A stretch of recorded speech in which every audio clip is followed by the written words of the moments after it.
Assalamualaikum warahmatullahi taala wabarakatuh. Perkenalkan, nama saya Iqbal Rahman, MPM 1921911188 dari Penjas 2019. Di sini saya akan memaparkan tentang materi menganalisa teori dan konsep dasar kurikulum dan pembelajaran. Yang pertama, pengertian kurikulum. Pengertian kurikulum adalah kumpulan rencana, tujuan, materi pembelajaran, dan bahkan cara mengajar yang digunakan sebagai pedoman oleh para pengajar demi tercapainya tujuan akhir pembelajaran. Yang kedua, pengertian belajar. Pembelajaran adalah sebagai sesuatu yang dapat membawa informasi dan pengetahuan dalam interaksi yang berlangsung antara pendidik dengan peserta didik. Yang ketiga, kaitan kurikulum dan pembelajaran.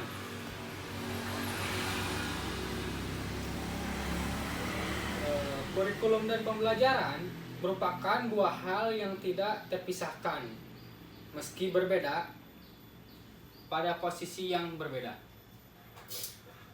Kurikulum dan pembelajaran bisa diartikan bagaikan Romeo dan Juliet.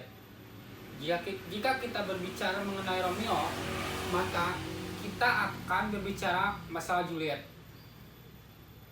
Romeo tidak akan lengkap tanpa Juliet. Demikian pula sebaliknya.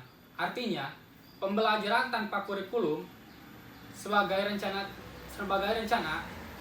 tidak efektif, atau bahkan bisa keluar dari tujuan yang telah dirumuskan. Kurikulum dan pembelajaran, maka kurikulum tersebut tidak akan berguna. Yang keempat, perbedaan kurikulum dan pembelajaran. Kurikulum merupakan seperangkat pengaturan yang digunakan dalam proses pembelajaran dan merupakan bagian dari pendidikan.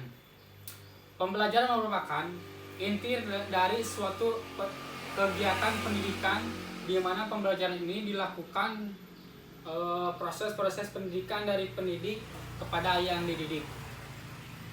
Yang kelima atau yang terakhir, hubungan kurikulum dan pembelajaran.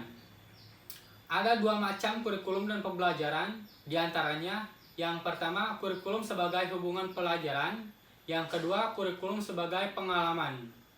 Yang pertama, kurikulum sebagai bahan pelajaran merupakan pengertian kurikulum yang paling tradisional dan sederhana. Dan yang kedua, kurikulum sebagai pengalaman berfungsi sebagai perencanaan tentang pengalaman belajar yang akan diberikan kepada peserta didik.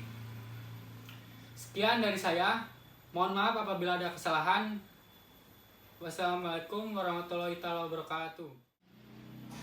Kesimpulannya adalah kurikulum merupakan salah satu komponen yang sangat penting dalam dunia pendidikan, karena kurikulum ini digunakan oleh pakar-pakar pendidikan, terutama guru-guru sebagai landasan untuk mengembangkan proses pendidikan yang lebih inovatif dan dapat mencapai tujuan pendidikan yang diharapkan.